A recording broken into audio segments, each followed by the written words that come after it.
Ngayon lang nagdemanda si Mayor Isko, kay Congressman Chuba regarding sa mga flood control.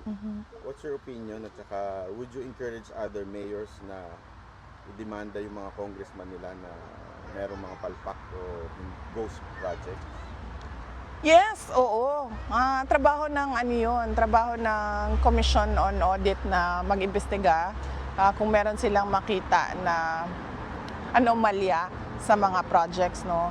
So based on their audit or based on investigation sa DPWH, kung hindi man dahil sila yung iniimbestigahan based on NBI or special committee ng DOJ na mag-imbestiga, dapat talaga pagpanagutin yung mga public officials at yung mga contractors ng ghost projects at ng substandard projects dahil delikado yon sa mga mamamayan. At saka huwag tayo tumigil sa flood control projects dahil noong 2024,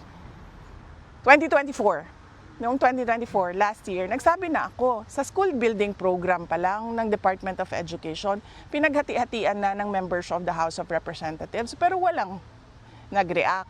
Hanggang ngayon, walang nagsasalita, walang nag-iimbestiga.